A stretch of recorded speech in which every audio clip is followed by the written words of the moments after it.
Assalamualaikum warahmatullahi wabarakatuh.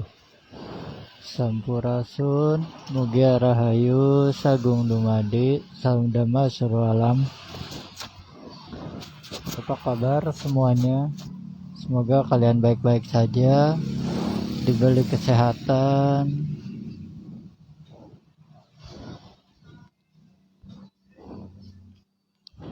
Alhamdulillah. Maaf, saya udah lama nggak live streaming lagi.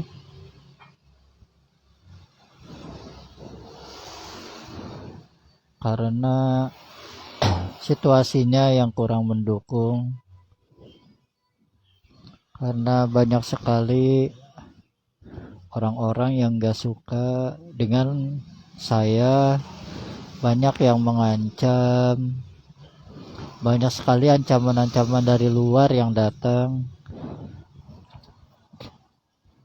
di dunia nyata maupun di dunia gaibnya. Banyak sekali penyerangan yang tak kasat mata yang ngebuat tubuh saya ini ngedrop sakit. Tapi alhamdulillah atas izin Allah Subhanahu wa taala saya masih diberi kekuatan dan diberi kesehatan hingga sampai saat ini.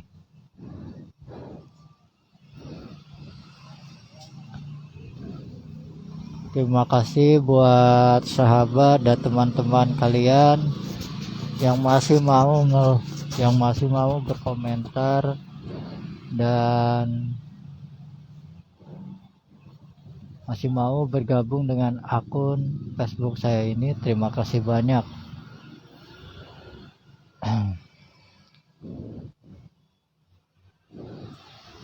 Sebab di akun ini saya pribadi hanya berbagi informasi, berbagi ilmu pengetahuan, berbagi pesan-pesan semesta supaya kita bisa lebih waspada dan berhati-hati lagi untuk kedepannya, agar kita tidak sembarangan dalam menjalankan kehidupan kita sehari-hari.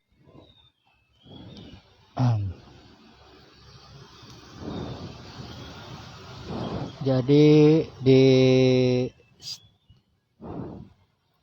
akun FB ini yang sekiranya negatif dibuang jauh-jauh, ambil saja yang positifnya, yang baik-baiknya. Yang sekiranya kurang berkenan di hati silakan dibuang aja.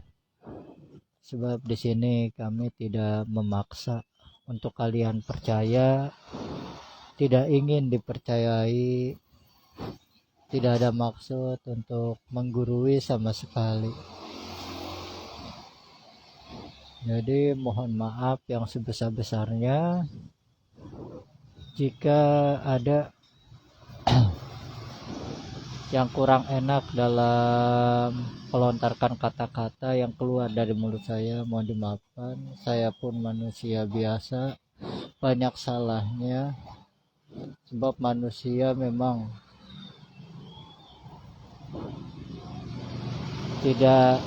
memang makhluk yang sempurna, tapi di sisi kesempurnaannya pasti ada banyak sekali melakukan kesalahan dalam kehidupannya.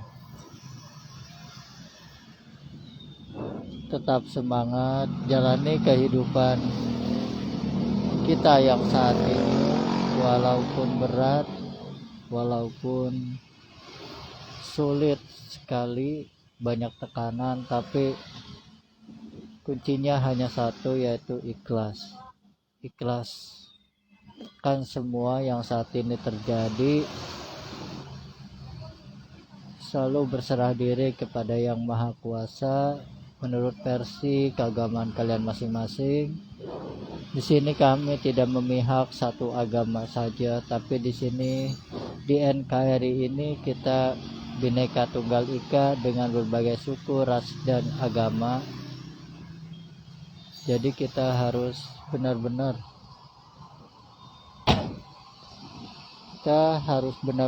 bisa menyesuaikan diri kita di dalam kondisi yang banyak kekacauan dan huru-hara saat ini. Kekacauan dan huru-hara ini bukan hanya di Nusantara ini saja, tapi di seluruh dunia saat ini mengalami yang namanya kekacauan dan huru-hara. Seleksi nyawa sudah dimulai dari tahun 2019 kemarin. Seleksi nyawa sudah dimulai sampai saat ini. Untuk bisa bertahan sampai ke tahun berikutnya, maka kalian harus bisa merubah diri kalian, merubah pola pikir kalian, merubah sifat dan perilaku kalian. Harus bisa saling mengerti, saling menyesuaikan. Jangan dikalahkan oleh ego. Kalian tidak boleh egois, tidak boleh merasa diri kalian paling benar, paling pintar, dan liniui. Jauhkan sifat-sifat seperti itu di dalam benak hati dan pikiran kalian. Mari kita jadi manusia yang baru. Mari kita hidup menjadi manusia yang paling tidak baik untuk diri sendiri terlebih dahulu. Setelah itu baru intinya kembali kepada diri kita sendiri, perbaiki diri kita. Bagaimana caranya supaya kita ini bisa lebih baik dan lebih baik. Jangan terlalu banyak menilai orang lain, jangan terlalu banyak kalian melihat atau menilai orang lain seperti apa. Berkaca dirilah, lihatlah diri sendiri, berkaca diri sendiri. Apa diri kita ini sudah baik, apa diri kita ini sudah benar.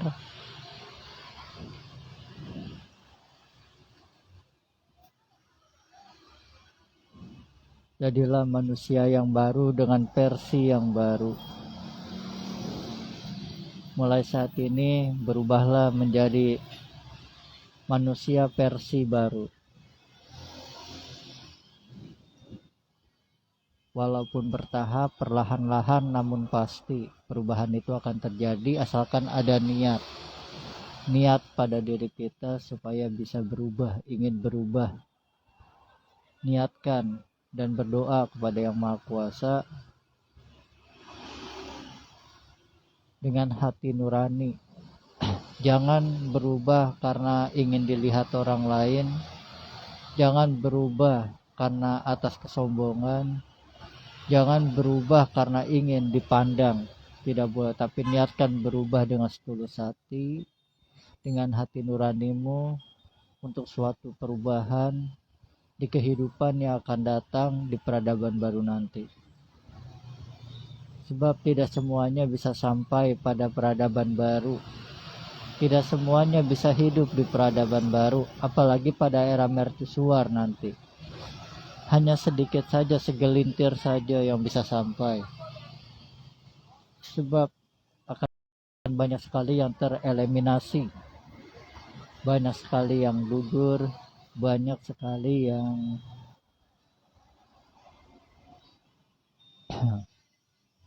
tidak lulus dari seleksi alam ini atau seleksi nyawa ini.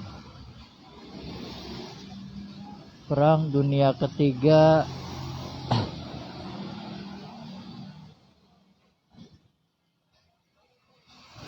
nampaknya sudah tidak akan lama lagi.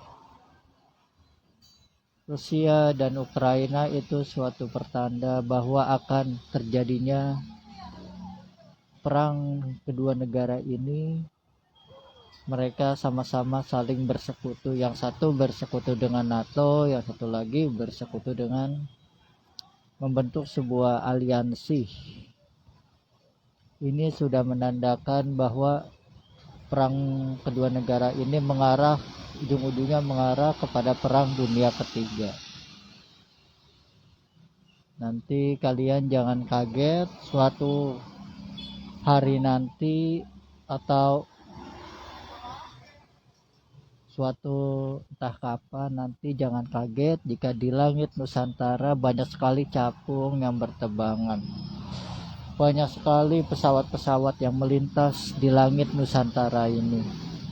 Kalian jangan kaget, nanti akan banyak sekali pesawat-pesawat dari luar negeri yang berterbangan di langit Nusantara. Dan jangan kaget juga nanti kalau Nusantara ini terkena rudal, terkena serangan bom dan sebagainya yang nyasar ke sini. Banyak sekali rudal-rudal yang nyasar ke negara ini ketika perang dunia ketiga itu terjadi. Jangan kaget.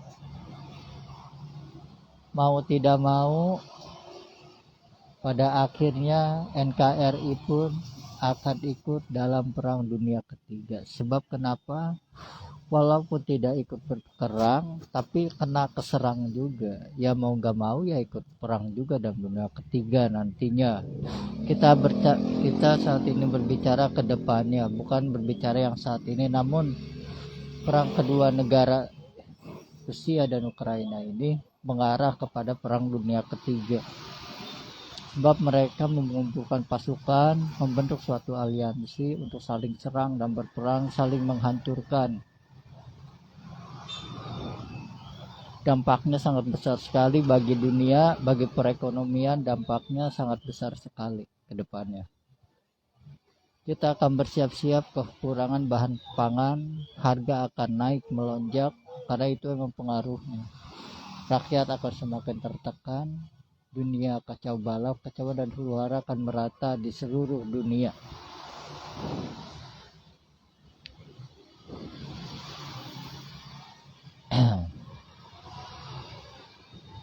Jadi masalah pembahasan video kemarin yang saya upload itu mengenai Satrio Findingit dan Ratu Adil. Jadi kalau masalah, sebentar ada iklan di luar.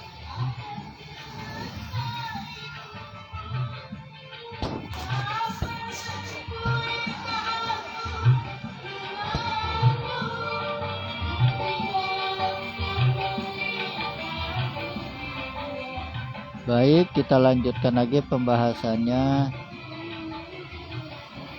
Jadi mengenai Imam Al-Mahdi itu, dia keturunan dari bangsa Arab dan dia orang Arab asli, bukan orang Nusantara.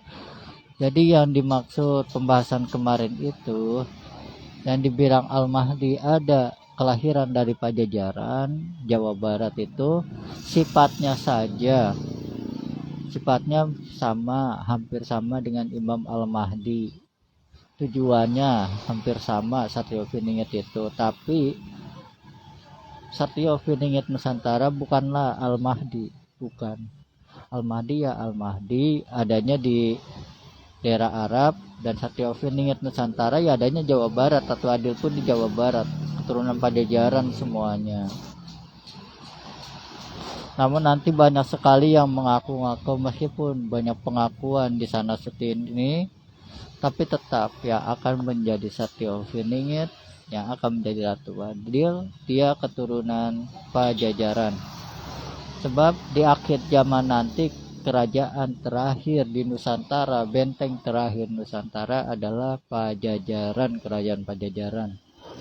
Jadi di akhir zaman nanti kerajaan Pajajaran, kerajaan Sunda Galuh akan bangkit kembali dan dipimpin oleh Satrio Findingit dan terakhir Ratu Adil yang akan memimpinnya. Seperti itu. Jadi pusat mercusuar nantinya ada di Jawa Barat terakhir. pusat Nusantara, benteng terakhir Nusantara di akhir zaman nanti adalah Jawa Barat.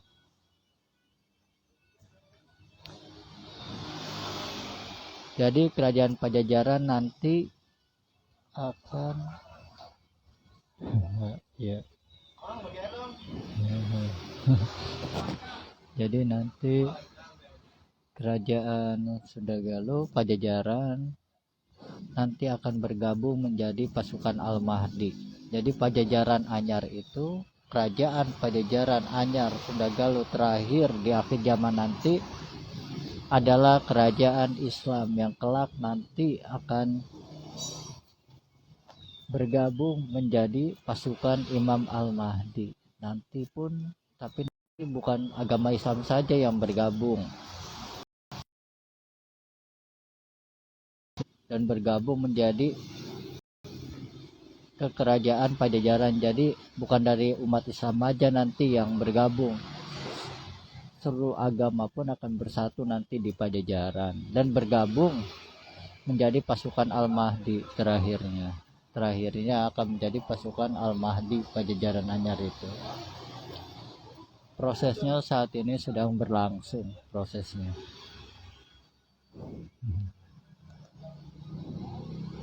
Dan alam pun saat ini sudah memberikan tanda akan kebangkitannya.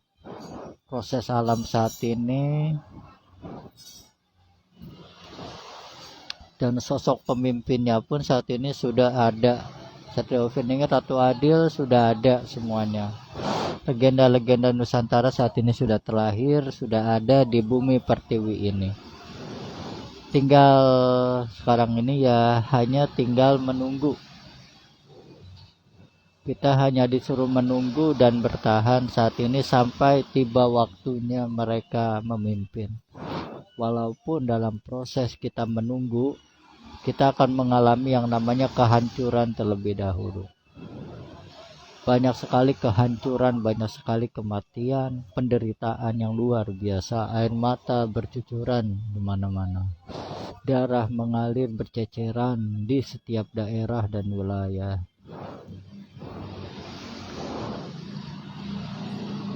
Intinya kita harus sabar saat ini dan menghadapi proses alam, hukum alam yang saat ini sedang terjadi. Kita harus ikhlas menerima segala cobaan, ujian yang saat ini kita hadapi. Sebab ini semua, proses ini semua mengarah ke sana. Sedang mengarah prosesnya ke sana. Sebab tidak semuanya bisa sampai ke sana. Tidak. Hanya orang-orang tertentu saja yang akan hidup pada era mercusuar dunia dan bergabung menjadi pasukan Imam Al-Mahdi. Sebab Pajajaran Anyar nanti akan menjadi pasukan Imam Al-Mahdi nantinya. Jadi Imam Al-Mahdi adanya dia dari bangsa Arab, bukan dari Nusantara. Namun Satrio Beringit memiliki sifat dan karakter seperti Imam Al-Mahdi, tujuannya pun sama. Ratu Adil pun sama, tujuannya sama seperti itu. Sebab ada raja, ada ratu, ada laki-laki, ada wanita. Yang akan memimpin rajanya dulu Satrio Beringit. Lalu setelah Satrio Beringit, Imam Al-Mahdi pun muncul nanti, lalu disusul Ratu Adil dan Nabi Isa alaihi salam. Waktunya pun sekitar 23 tahun dari sekarang, 23 tahun lagi sampai 23 tahun sampai mentok-mentoknya itu 35 tahun itu udah mentok ya, udah mentok banget. Mungkin kisaran 23 tahun mungkin Satrio Beringitnya dulu yang akan memimpin. Atau awal mula dia dikenal, mungkin sepertinya sih ya 23 tahun lagi Satrio Beringit yang akan memimpin. Setelah itu baru muncullah yang namanya Imam Al-Mahdi pun mungkin akan ikut memimpin di sana di daerah Arab nantinya. Lalu Ratu Adil nanti setelah Imam Al-Mahdi muncul, pertama Satya Wingit dulu, lalu Imam Al-Mahdi yang akan memimpin. Setelah itu Ratu Adil keluar dari Nusantara memimpin, dan disusul dengan Nabi Isa alaihi wassalam, seperti itu. Jadi memang masih panjang prosesnya. Jadi yang kemarin video itu yang bilang Imam Al-Mahdi dari bangsa Nusantara itu bukan berarti kita ini, saya pribadi kurang setuju kalau Imam Al-Mahdi berasal dari bangsa Nusantara, kurang, tidak. Namun kalau sifatnya seperti Imam Al-Mahdi, ya tujuannya ya sama seperti itu. Tapi kalau Al-Mahdi memang dari bangsa Arab, dia dari keturunan Arab. Kalau Satya Wingit dari bangsa Nusantara, dari Jawa Barat. Ratu Adil pun sama, dari Jawa Barat, seperti itu. Namun nanti di tahun 2024-25 nanti yang akan memimpin itu Go. Ya boleh dibilang ya Satya Wingit juga teman-teman. Pak Satya Wingit versi peradaban yang saat ini, versi masih peradaban yang saat ini. Nanti di peradaban baru versinya. Tapi emang Satya Wingit juga Buddha Kangon lah dibilangnya nanti akan memimpin ya tahun 2024-2025. Tapi Buddha Kangen versi peradaban yang saat ini. Nanti Buddha Kangen yang aslinya ya nanti nunggu 23 tahun atau 30 tahunan lagi dia akan memimpin, udah pasti itu. Jadi kalian dalam menonton uploadan video saya itu yang kemarin, kalian pun harus pintar-pintar kembali kepada Al-Quran dan hadis. Sebab ramalan Jayabaya itu memang untuk dunia, namun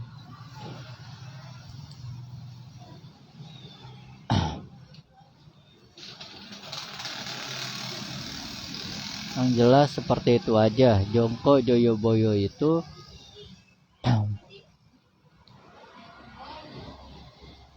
jadi berbicara tentang masalah Nusantara ke depannya. Sebab nanti yang akan memimpin dunia itu ya dari bangsa Nusantara. Sebab Imam Al-Mahdi itu pemimpin umat Islam di seluruh dunia. Dan Satya Wingit dan Ratu Adil itu pemimpin dunia. Jadi Al-Mahdi dan Satya Wingitnya Nusantara itu berbeda, enggak sama, beda.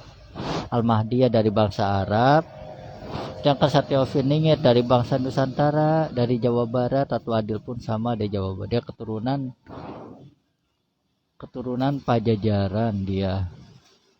Tapi nanti yang versi peradaban yang saat ini dia akan memimpin di tahun setelah Pak Jokowi nanti Buddha Kangon. Namun Buddha Kangon peradaban yang saat ini. Nanti ada lagi Buddha Kangon di peradaban zaman lagi, tapi saat ini kita sudah berada di penghujung zaman.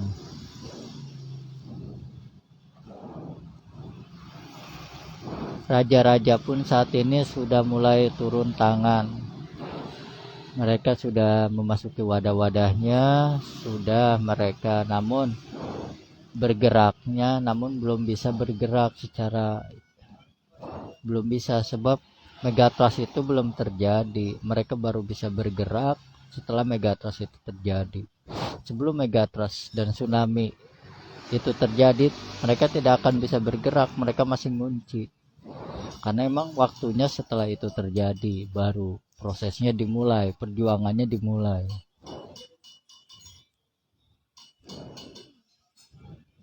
Ya seperti itu. Nanti juga kalian ngerti sendiri bagaimana cara mereka melaksanakan tugas-tugasnya, juga kalian pun akan tahu semuanya. Oke, kita sholawatan ya terlebih dahulu. Sallallahu ala Muhammad, sallallahu alaihi wasallam, sallallahu ala Muhammad, sallallahu alaihi wasallam, sallallahu ala Muhammad, sallallahu alaihi wasallam, sallallahu ala Muhammad,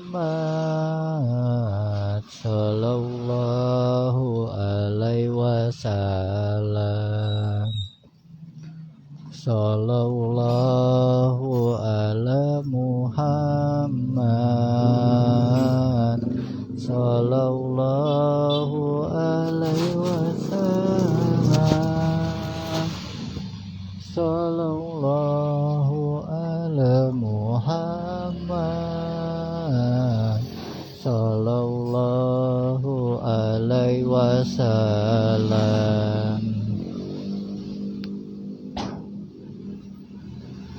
Baik, kita lanjut. Mungkin dalam live streaming ini saya tidak bisa panjang lebar dalam karena memang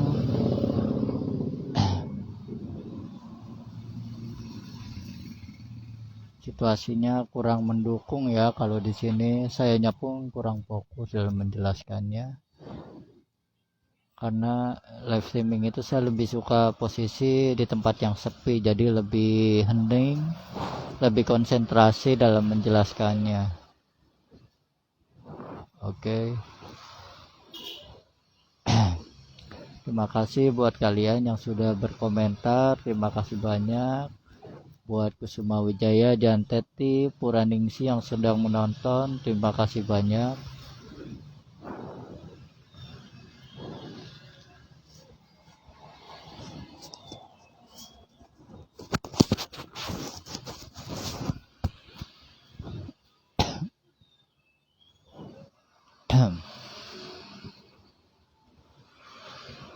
Saat ini para spiritualis utama kejawen saat ini sudah mulai bersatu dan sudah mulai membentuk suatu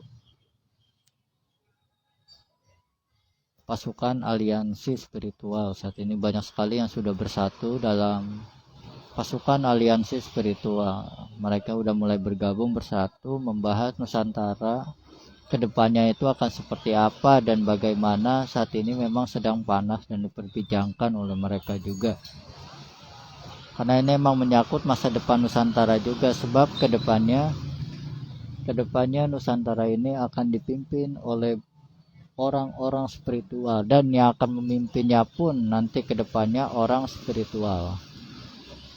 Jadi Satrio Viningit dan Ratu Adil, Raja dan Ratu pemimpin Nusantara di akhir zaman nanti, di peradaban baru nanti, pada era mercusuar dunia nanti, orang-orang spiritual. Mereka memiliki kemampuan supernatural tingkat dewa. Jadi kemampuan itu supernatural tingkat dewa. Ajining rasa, ajining batin, ajining puasa. Ilmu rasa, ilmu pikir, ilmu batin. Mereka kuat sekali. Spiritualnya mantap. Udah tajam benar-benar pandangannya. Jadi nggak bisa main-main lagi. Kalau mereka sudah pemimpin bangsa asing pun tidak bisa berkutik ketika dipimpin oleh Satrio Viningit dan Ratu Adil nantinya. Nusantara sudah benar-benar menjadi bangsa yang hebat, bangsa yang kuat, bangsa yang maju, bangsa yang mandiri, pemimpin seluruh negara di dunia nantinya, akan menjadi pusatnya dunia ke depannya.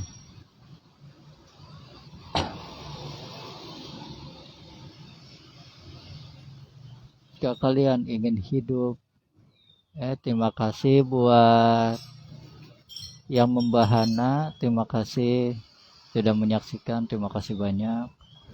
Baik, kita lanjutkan.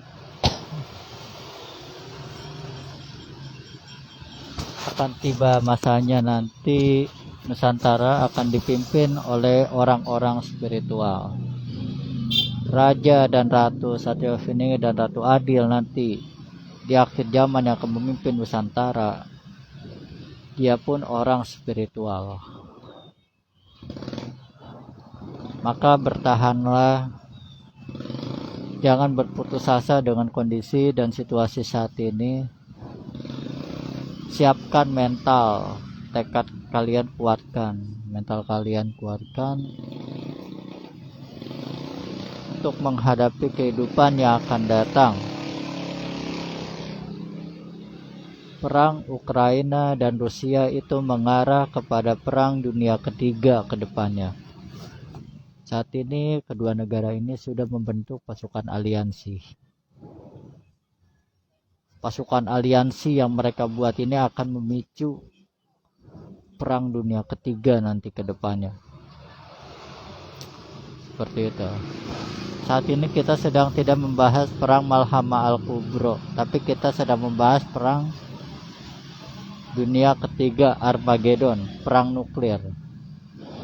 Malhamah Al-Kubra nanti 35 tahun lagi, mungkin 40 tahunan lagi. Malhamah Al-Kubra. Tapi saat ini yang kita bahas perang dunia ketiga, perang Armageddon ini adalah perang nuklir. Saat ini kita sedang mengarah kepada perang nuklir. Perang di mana yang akan memicu kehancuran teknologi, kehancuran seluruh peradaban yang saat ini kita jalani. Perang itu perang yang akan menghancurkan segalanya, semuanya. Persenjataan hancur, semuanya dihancurkan, perang nuklir. Tapi di perang Malhamah Al-Kubra